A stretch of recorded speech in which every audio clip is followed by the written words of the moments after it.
queridos espectadores do Pode ADV Podcast. Estamos aqui em mais um dia de gravação e hoje trouxemos aqui a doutora Dmitra Scarpazini para falar aqui com a gente sobre direito de família, algumas questões sobre alimentos, guarda de criança. Doutora, é um prazer recebê-la aqui. Muito obrigada por ter aceitado o convite.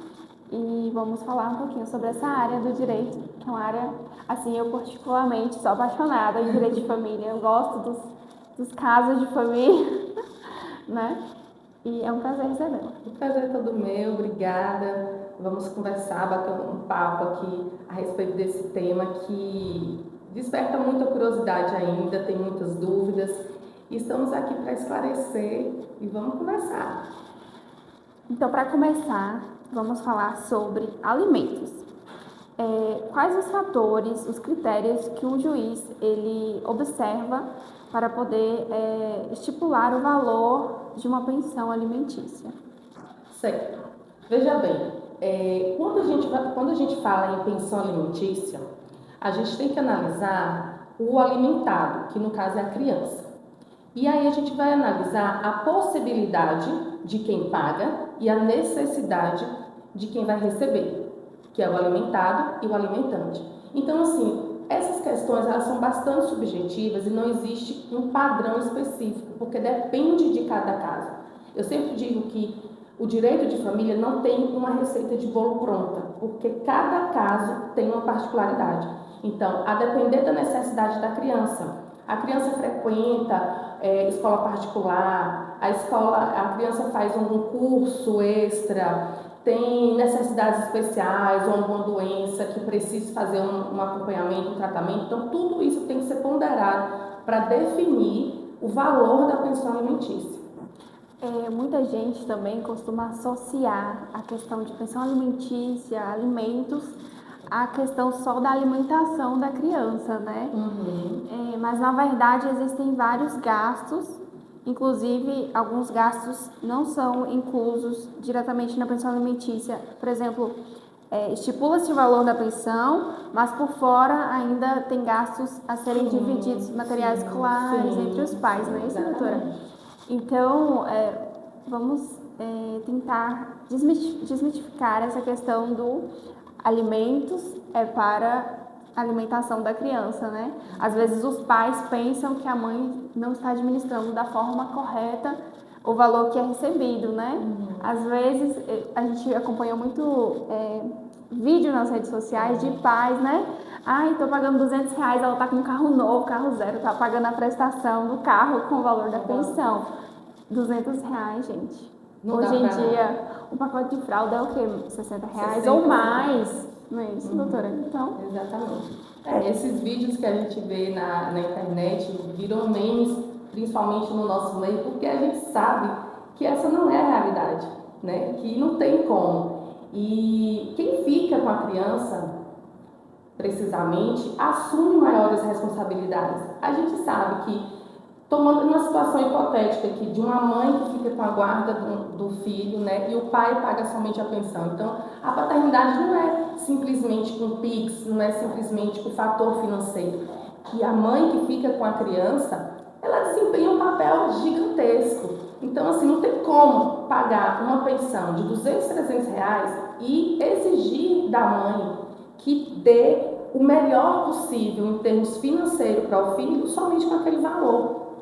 É totalmente incompatível, né? Então, assim, existem formas de pedir a prestação de contas dessas pessoas que acham que a mãe está gastando o dinheiro da pensão com outras coisas, seja elas quais forem, né? Então, assim, o sujeito ele pode entrar judicialmente e pedir prestação de contas. Eu quero saber com que a mãe do meu filho está gastando dinheiro. E ela vai lá especificar, né? Então, assim, além daquele alimento só, da comida, né, existem outros fatores, existem outras coisas. Por exemplo, alimentação, ok. Vestuário, lazer, material escolar, como eu falei anteriormente, consultas médicas, se a criança tem alguma enfermidade, alguma necessidade especial, fazer o tratamento específico, psiquiátrico. Hoje a gente tem bastante crianças autistas que precisam de fonoaudiólogo, de psicólogo, de psiquiatra, de acompanhamentos assim bem específicos, e que tudo isso é fator que contribui para determinar o valor da pensão.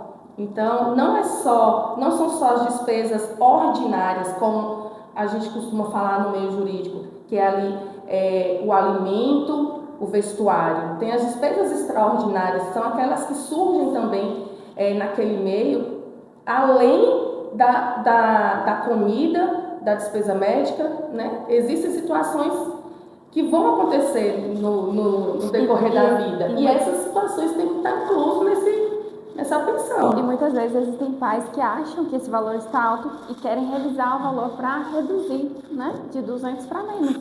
Eu estava lendo um artigo até sobre isso, e falava assim, fale para o genitor se com 30% do salário, que ele quer dar para o filho, se ele consegue manter o filho, se o filho ficar com ele, se com 30% ele consegue. Porque 30% é aquele mito, né, que a pensão é em 30%. Aí o artigo foi baseado nisso. E obviamente que a resposta é não. Então, assim, infelizmente mesmo, a maioria são os pais. Existem pais, assim, que se doam pelos filhos, que fazem tudo pelos filhos, mas em contrapartida tem outros que veem o filho como simplesmente cumprir uma obrigação de pagar X valor. E a gente fala de pais porque já tem os memes, né, na área, mas assim, existem pais, existem mães, e a gente não pode generalizar, né? Existem pais bons, pais ruins, enfim. Isso, tem de todo jeito, mas infelizmente os pais ainda são assim a grande maioria, por isso que a gente acaba falando mais da figura do genitor. Mas tem mães também que pecam, deixam a desejar, né? E doutora, já que você falou aí que vamos ver se o pai consegue com 30% manter o filho e se o filho ficar com ele, né? Como fica a questão da guarda quando há o divórcio, né? A dissolução da união, enfim, como fica a questão da guarda, os critérios também que o juiz analisa para poder definir com quem ficará a criança. No que diz respeito à guarda, alguns requisitos são importantes para se verificar. Tem quem pede a guarda, né? E quem pede a guarda tem que provar a condição de ficar com aquela criança. Por exemplo, né? Se trabalha, se tem uma condição financeira razoável, se tem condições de manter a criança, de cuidar da criança, principalmente isso, porque às vezes a pessoa pede a guarda do filho e entrega o filho a uma babá, entrega o filho à avó, entrega o filho a uma tia para cuidar e diz que está com a guarda. Então, se você pede a guarda, você tem que cuidar daquela criança, mostrar que você tem condições de cuidar, de você dar atenção, de você ir além de simplesmente se dizer pai ou mãe. Tá, mas assim, também tem que trabalhar. Então vai ter que ter a babá, mas tem que dar atenção, ter a babá e dar atenção. Né? Porque a mãe, para ter condições de sustentar, além da pensão alimentícia, ela vai ter que trabalhar, vai ter que ter uma fonte de renda, né? Uhum. Então, não é que ter a babá é algo ruim, mas ter a babá e também dar a atenção, né? Isso não é tipo de deixar apoio. Sempre na casa da avó e tô com a guarda, mas...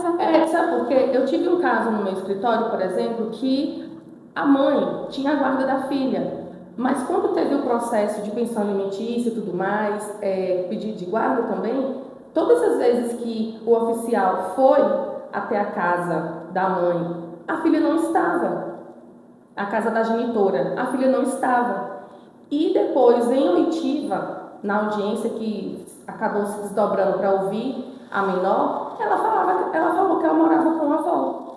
Então, assim, a residência dela era na casa da avó. A mãe já estava vivendo com o namorado, né? Já estava... E a menina ficava com a avó, mas a guarda era dela. Então, é nessa situação que eu tô querendo deixar claro, entendeu? Porque, assim, hoje a correria da gente, a vida da gente é uma loucura, então a gente precisa de apoio. A gente precisa ter uma babá. Se a gente tem a oportunidade de ter uma babá, de ter a rede de apoio, a avó, a tia para ajudar, graças a Deus, que bom. Mas o que a gente não pode é deixar que elas assumam a responsabilidade. Delegar 100%. Né? Delegar 100%, como se mãe fosse ou como se pai fosse. Entendi. Então, o juiz também, ele avalia a questão da criança, né? O que será melhor para a criança. Tudo que vai ser analisado tem que olhar para o bem-estar da criança. O que melhor se adaptar, o que melhor se adequar para a criança é o que vai ser considerado. Sim.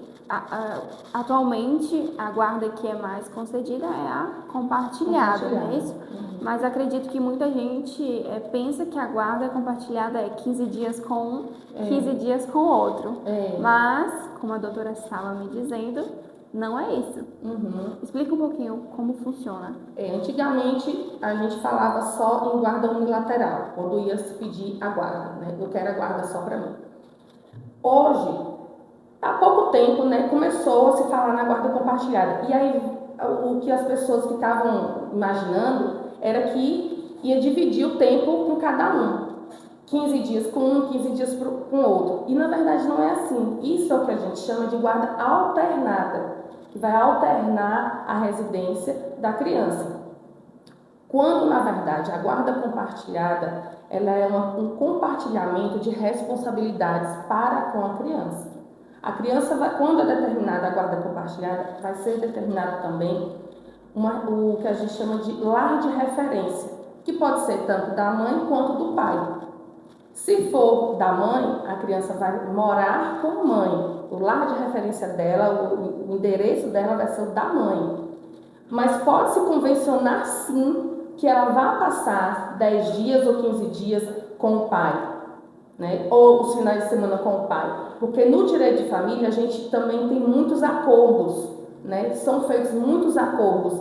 A forma de convivência, o regime de convivência hoje, a maioria é feita por acordos extrajudiciais também, que depende muito hoje da rotina da vida de cada um. Não tem como o juiz dizer, você vai ficar todos os finais de semana, e às vezes você está diante de um pai ou de uma mãe que viaja todos os finais de semana a trabalho, ou que trabalha numa fazenda, não tem condição. Então, tudo isso tem que ser adaptado. Tem que ser flexibilizado. Né? Tem que ser flexibilizado. E analisado de acordo com cada caso. Com cada caso. Então, é muito assim, específico as determinações, as decisões relacionadas ao direito de família. Então, a guarda compartilhada, você vai compartilhar as responsabilidades, as decisões em relação à criança. Porque na guarda unilateral, tá com a mãe, tá com o pai, ele decide.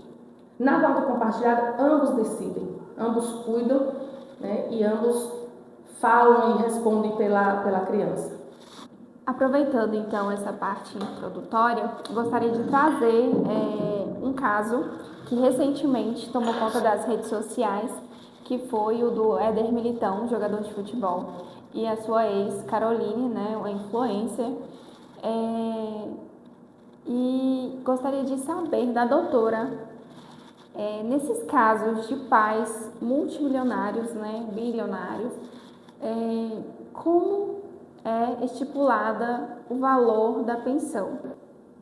Então, é uma questão que realmente cai na boca do povo, né? Porque quando fala assim, filho de jogador, filho de artista, então já pensa assim, vai ganhar uma bolada, vai ter uma pensão aí milionária. E na verdade não é bem assim, né? A criança, como eu falei no início, a pensão ela é estipulada de acordo com a necessidade e a possibilidade. Óbvio que se estamos diante de artistas famosos, de pessoas milionárias, multimilionárias, a gente vai olhar com outros olhos, né? Então, assim, mas levando-se em consideração que um jogador de futebol ganha R$1 milhão, considerando os 30% que as pessoas usualmente falam da pensão, teria necessidade desse valor inteiro, desse montante para uma criança? Não teria, né? Não teria. Para uma criança, o que é que tem que ser considerado? Escola, cursos, tem que ver se a criança, quando os pais estavam juntos, eles tinham uma viagem por ano. O padrão de vida. O padrão de vida, entendeu? A criança tinha acesso aos melhores cursos, às melhores escolas. Então, assim, vai se considerar o padrão de vida que a criança tinha antes e aí vai tentar se equilibrar com o depois da separação dos pais. Então, assim, geralmente, quando fala-se em pensões milionárias, gira em torno ali de uns 10%, mas é cada caso, né? Para ficar ali em torno dos 30 mil reais, 20 mil reais, depende muito do que a criança Então, faz. o que vai contar nesse caso é a necessidade, porque a possibilidade o pai tem. A possibilidade então, a necessidade. No caso deles, eu acredito que a criança tem 2 anos, não me recordo muito bem, mas é bem pequena. E aí, falaram muito de uma aula de natação, uma professora de natação, no valor de R$ 800, que ele não tinha pago, acho que ficou em atraso. E aí, mas ele é milionário e está atrasando R$ 800, entendeu? Uhum. E aí, no final das contas, a gente acompanhando o caso, os casos de família, percebeu que era por conta de ele fazer uma certa manipulação, por conta do novo relacionamento que a mãe tinha assumido, certo? Então, é muito complicado, principalmente, né, nessas questões que tem essas brigas. Você falou uma coisa aí que eu considero bastante importante, porque quando o parceiro ou a parceira começa um novo relacionamento, e aí é onde começam as desavenças maiores, e o foco é o filho. Então, assim, infelizmente, os filhos eles são muito prejudicados quando os pais se separam e iniciam um outro relacionamento, porque às vezes um não está satisfeito, não quer, não concorda e começa a usar de artimanhas com a criança para tentar atingir o outro, entendeu? E isso tem reflexos na vida da criança para a vida inteira, psicológicos, emocionais. Então, assim, é algo delicado, muito delicado, muito delicado. E com essas desavenças, a gente pensa logo na questão da imagem da criança, né? Da exposição, nesse caso específico, a exposição midiática, né? Porque todo mundo sabe do caso, né? E todo mundo conhece a criança, eles compartilham muito da vida da criança, da rotina. Então, como fica essa questão da exposição, né? Tem uma regulamentação sobre isso? No acordo, eles falam sobre isso também? Há a possibilidade de regulamentar essa parte? Que é mais ou menos a confidencialidade, né? Sim, seria sim. A confidencialidade. O que é que acontece? Hoje, tudo é rede social. A criança está no útero da mãe, já está no Instagram, né? Que já tem aquelas ultrassons assim. Então, antes a gente tinha um álbum de fotografia. Hoje você vai no Instagram e busca lá a vida, tem tudo, né? Então, assim, ainda não existe especificamente uma lei para proteger esses casos, mas está em andamento. É um termo inglês, que eu até anotei porque eu sou péssima no inglês, que é o charity, não sei se a pronúncia está correta, mas diz respeito justamente a essa exposição, essa hiperexposição das crianças, que está sendo combatida, porque os pais, infelizmente, estão exagerando nas publicações, nas postagens, na exposição. E isso vem refletindo nos padrões comportamentais da criança. Porque, por exemplo, a criança já teve uma situação da criança ter sido exposta pelos pais nas redes sociais e na escola ela passou por situação vexatória. Bullying. Entendeu? Então, assim, às vezes a intenção do pai ou da mãe não era aquilo, mas só que tem que ter esse cuidado, porque quando você posta uma coisa na internet, ela ganha um mundo e ali fica para sempre, né? Se você quiser guardar o arquivo que for, fica para sempre. Então, assim, a própria Constituição, ela fala do direito à imagem, que tem que ser preservada. E o Código Civil também traz esse cuidado com o direito da imagem. E o direito da imagem das crianças, ele tem que ter muito cuidado, porque pode levar à exposição demais das crianças. O que é que acontece? Sabe onde seu filho está? Sabe onde seu filho estuda? Aí o seu filho acaba estando sujeito a assédios, né? Porque é fácil hoje saber onde se encontra. essa exposição demais acaba refletindo no comportamento. Não é só a questão de ferir a privacidade e a intimidade da criança, é cuidar porque está atingindo o desenvolvimento da criança e isso abre um leque para que aconteçam crimes mesmo, né? Então, assim, hoje, infelizmente, as crianças estão sendo usadas para ganhar likes. Tem muitos não é TikTok, né? Não é generalizando, que a gente sabe que não são todos, mas a gente fala de uma maioria. Então, assim, colocar uma criança na tela hoje é sinal de ibope, de ganhar like. E eu digo mais, tem situações na nossa região, aqui, que acontece isso, de pessoas muito conhecidas usarem dos seus filhos para ganhar mais seguidores, entendeu? Para crescer nas redes sociais. Então vale deixar a reflexão, né? Vale deixar a reflexão, porque é um cuidado que a gente tem que ter muito grande em relação à exposição dos nossos filhos. Porque o acesso hoje ao conteúdo da vida privada da gente, na verdade, nem tem mais vida privada, né? Tá tudo sendo muito exposto. Então, esse charity que eu havia falado é justamente isso.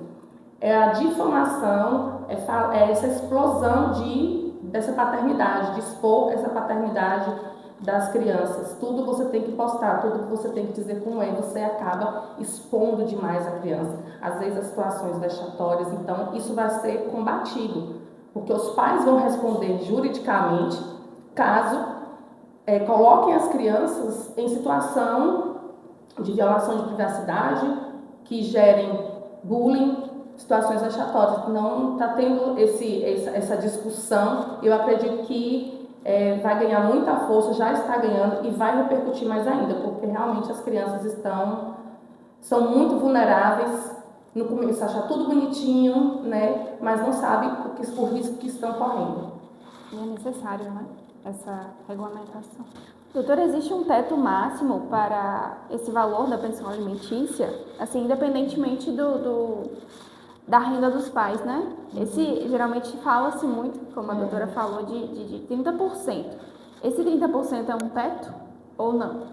Na verdade, esse 30% é um mito, né? Esse 30%, às vezes chegam pessoas no meu escritório e falam: doutora, mas ele tem que me dar os 30%, ele ganha tanto, né? Ele tem que me dar 30%, então é X. E aí é onde a gente senta para conversar e explicar que isso não é um fator X assim, específico. Esse valor pode variar, como eu falei, necessidade e possibilidade. Então, assim, às vezes, a depender da renda do alimentante, 5% seja suficiente, 15% seja suficiente, ou seja, o que ele pode dar. Porque também o que acontece?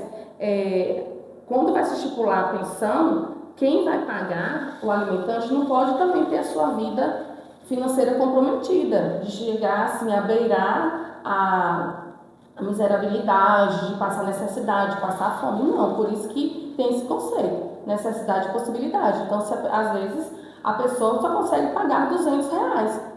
Dá para alguma coisa? Não dá, mas infelizmente é o que ele consegue pagar, porque se ele pagar mais, ele vai ficar sem ter condição de sobreviver, de comer. Então, não existe um teto, porque se uma pessoa ganhar um salário mínimo, 30% talvez na realidade dele seja bastante, né? Às vezes ele tem um outro filho que tem uma necessidade especial, que tem outros gastos que demandam um valor maior e ele não consegue aumentar ou pagar mais, né? Então a gente vai tentando adequar. Outro fato importante é porque se você tiver um outro filho, não é um fator de diminuir ou de aumentar a pensão. Tudo é relativo. Depende muito da situação de cada criança. Porque às vezes a pessoa chega lá no escola e fala assim: doutora, eu quero diminuir a pensão, porque agora minha esposa está grávida e vai ganhar outro filho agora tal mês. Meu senhor, infelizmente não vai ser possível fazer essa revisional, porque isso não é um fator preponderante para diminuir a pensão. Somente isso não, né? Tem que ter muitas outras coisas.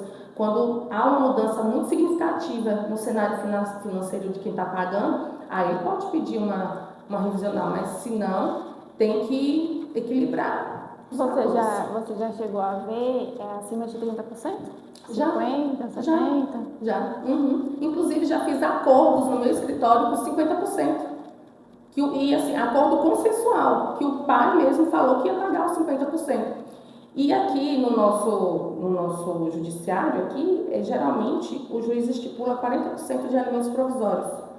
Acontece bastante de estipular, porque quando a gente entra com a ação de alimentos, primeiro a gente pede os alimentos provisórios, que são o quê?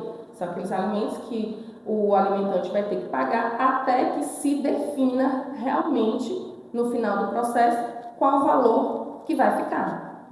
Então, o juiz coloca ali 40%.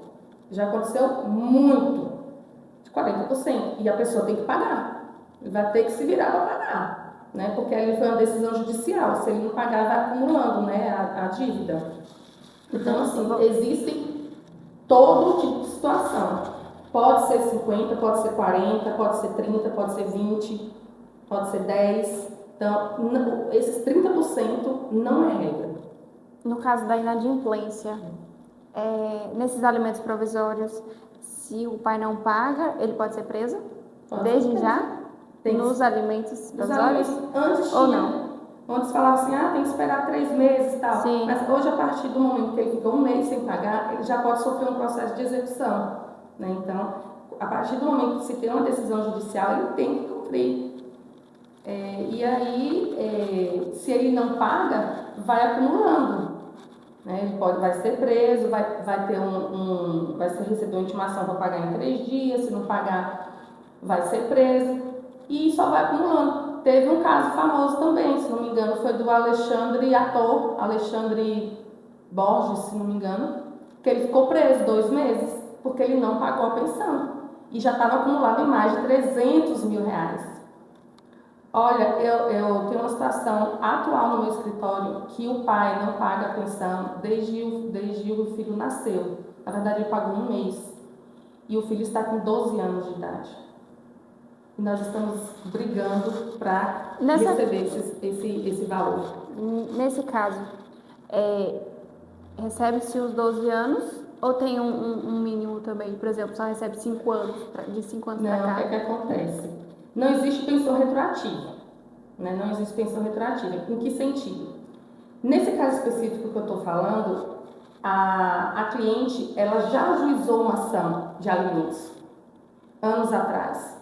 E ele não pagou. E aí entrou para a fase de execução.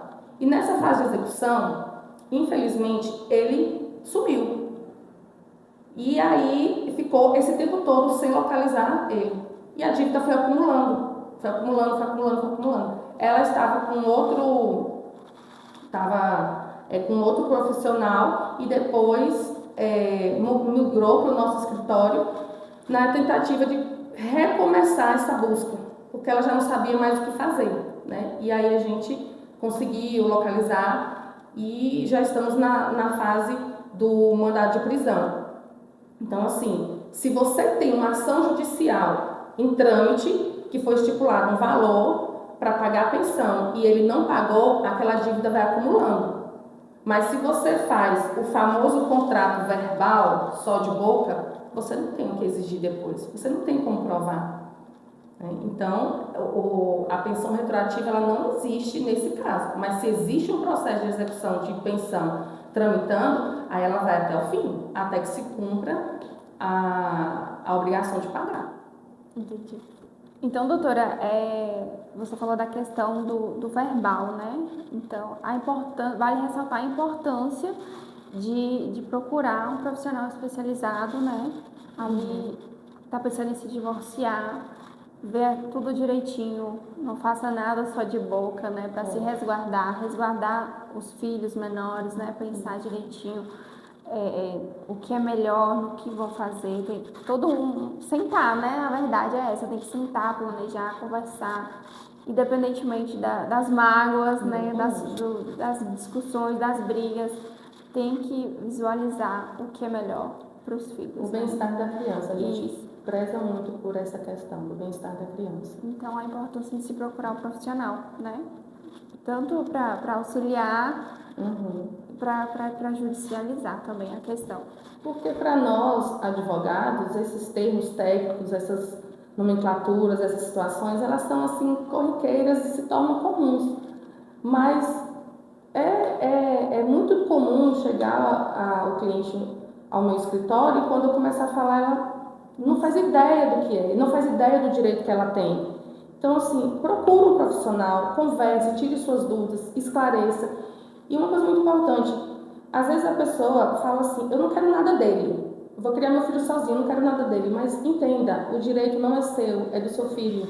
O direito é da criança. A pensão vai ser paga para a criança, então você não pode abrir mão de um direito alimentos que não é seu, é do seu filho, entendeu? Porque a gente tem que cuidar muito com os reflexos para as crianças. Eu friso muito isso no meu escritório, porque muitos chegam lá com aquele ódio do mundo inteiro, querendo matar o outro, né? E a função do profissional também é apaziguar isso, porque o filho é para a vida inteira. Então eles vão ter que se relacionar, não adianta falar, eu não quero falar com ele, vou bloquear ele no WhatsApp, vou fazer isso. Não adianta, eu sempre falo, olha, não adianta, procure ter o melhor relacionamento possível com o pai ou com a mãe dessa criança, porque só a criança vai ser beneficiada com isso. Os pais também, mas a criança especificamente vai ganhar muito, porque não vai ficar um jogando para o outro, fazendo vingancinha porque o outro fez isso, fez aquilo, eu não vou deixar você ver meu filho, eu vou levar para tal lugar, você fez isso, isso ocorre demais. E a criança fica igual peteca, né? Então, assim, tem suas dúvidas, procure um profissional, converse, estabeleça os melhores acordos dentro da sua realidade, da sua rotina e preserve sempre o bem-estar, né? O diálogo, a comunicação, o bem-estar. Lembra que aquele filho ali, ele é para a vida inteira. Então não adianta você pensar que vai ser só agora. Então acalma os ânimos, deixa a raiva passar e vamos cuidar da criança e do bem-estar dela. Doutora, muito obrigada. A gente vai encerrando o episódio por aqui. Mas foi um prazer recebê-la, um prazer falar sobre o direito de família, né? Questões que muitas vezes a gente pensa, tá muito batido, né? Todo mundo já sabe, mas não, sempre tem pessoas, sejam elas pessoas menos favorecidas ou pessoas também do convívio, né, do cotidiano, que não conhece às vezes ali um direito que tem. Então a gente preza sempre por passar essas informações para a sociedade e eu acho que a gente conseguiu fazer isso aqui hoje, tá? Tirar algumas dúvidas então muito obrigada e fica o convitinho aberto, né, para que retorne outras vezes também. Eu que agradeço, fiquei muito contente em participar e falar um pouco da minha área, que é o direito de família e sucessões, né, que tá ali juntinho, mas especificamente desse tema. E pode ter certeza que as dúvidas são muitas, né, são muitas. E se fosse para a gente falar, a gente ia conversar aqui por horas, porque o tema é muito extenso, né, tem muitas coisas ainda para se falar, mas estou à disposição sempre que quiserem. Eu adoro falar sobre o meu trabalho, adoro falar sobre o que eu faço e agradeço muito a oportunidade de estar aqui. Obrigada e parabéns também pelo trabalho de vocês. Obrigada. Para mais episódios como este, inscreva-se em nosso canal e ative as notificações.